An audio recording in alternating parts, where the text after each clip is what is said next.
Olá! Hoje a gente vai mergulhar numa história simplesmente incrível, a de como os Estados Unidos se tornaram uma nação, e não foi qualquer nação. Foi o primeiro país das Américas a se declarar independente de uma potência europeia. É uma saga que, sem exagero, mudou o rumo da história mundial. E a grande pergunta que guia a nossa conversa é essa: como é que um grupo de 13 colônias, lá longe, em desvantagem, conseguiu bater de frente e ainda por cima vencer o Império Britânico, que era a maior potência da época? É o que a gente vai descobrir. Bom, para entender como a Revolução aconteceu, a gente precisa voltar um pouquinho no tempo. Precisamos olhar para a relação que existia entre a Grã-Bretanha e as suas colônias na América. Uma relação que começou bem, mas que com o tempo ficou insustentável.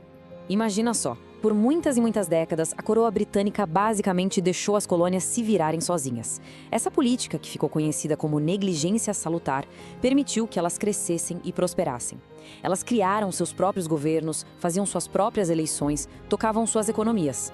Elas sentiram o gostinho da liberdade, sabe? Isso ia mudar tudo. Só que aí o jogo virou, e virou de vez com a Guerra dos 7 Anos. Foi uma guerra gigantesca, global, e apesar da vitória britânica, ela deixou a coroa com uma dívida astronômica. E adivinha para quem eles foram cobrar conta? Exato, para as colônias. De repente, aquela liberdade toda que os colonos tinham começou a sumir. A coroa veio com uma avalanche de impostos em cima de tudo, de açúcar a jornal. Tinha até a lei do aquartelamento, que obrigava as pessoas a abrigarem soldados britânicos em casa. Cada lei era como um novo elo numa corrente, e os colonos começaram a se sentir sufocados. É claro que essa mudança brusca na política britânica não ia ser bem aceita. Os colonos, que já estavam acostumados a se governar, não iam ficar quietos. A semente da rebelião estavam ali, plantadas, e a tensão estava prestes a explodir. Mas, olha, a questão não era só o dinheiro. O ponto principal era sobre direitos. O argumento dos colonos era muito claro. Como o parlamento pode cobrar impostos da gente se a gente não tem ninguém lá para nos representar? Sem representação, não há taxação. Esse virou o grito de guerra que uniu todo mundo. A resistência começou de forma mais pacífica, com boicotes e protestos. Mas a coisa foi esquentando rápido. O massacre de Boston foi um choque para todo mundo. E aí veio a Festa do Chá de Boston, um ato de desafio ousado que entrou para a história. Imagina a cena: colonos disfarçados invadindo navios britânicos e jogando uma fortuna em chá no mar. O recado era claro: a brincadeira tinha acabado. A Grã-Bretanha, claro, revidou com força total. Eles criaram as Leis Intoleráveis, como os colonos apelidaram. Eram leis feitas para punir, para esmagar a rebelião. O porto de Boston foi fechado e a colônia ficou sob lei marcial. Só que o tiro saiu pela culatra. Em vez de quebrar o espírito dos colonos, essas leis acabaram unindo todo mundo ainda mais. E no meio desse caos todo, um panfleto chamado Senso Comum começou a circular e viralizou. Thomas Paine não usou palavras difíceis, ele falou direto com o povo. E a mensagem dele era simples e poderosa. Por que um continente inteiro deveria ser governado por uma ilhazinha do outro lado do oceano? Esse argumento fez todo sentido e transformou a ideia de independência, que era algo radical, em uma possibilidade real na cabeça das pessoas. Bom, com a independência declarada, não tinha mais volta. A guerra era o próximo passo e era inevitável. Mas a guerra que veio a seguir não foi só uma briga pela independência americana. Foi um conflito que rapidamente se espalhou pelo mundo. A gente costuma imaginar a Revolução Americana como aquela história de Davi contra Golias, né? Fazendeiros corajosos enfrentando sozinhos o Império Britânico. Mas a realidade era bem mais complexa. Isso não foi uma rebelião isolada. Foi um palco global onde as maiores potências do mundo resolveram suas diferenças. A verdade é que os colonos não teriam a menor chance sozinhos.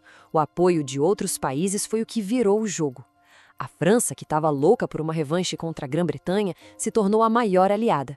Eles mandaram armas, dinheiro, tropas e, o mais importante, uma marinha poderosa que podia enfrentar os britânicos no mar. Sem a França, a história teria sido bem diferente. A guerra foi longa, arrastada, mais de 8 anos de luta. A declaração de independência foi só o começo. Uma vitória importantíssima em Saratoga convenceu a França a entrar de vez na briga. E o golpe de misericórdia veio em Yorktown, quando as forças americanas e francesas encurralaram o exército britânico e forçaram uma rendição que chocou o mundo. E, finalmente, em 1783, com o Tratado de Paris, nasciam oficialmente os Estados Unidos da América. A vitória americana não só redesenhou o mapa, ela provocou uma onda de mudanças que a gente sente até hoje. Mas o legado de liberdade que ela deixou era bem complexo, cheio de contradições.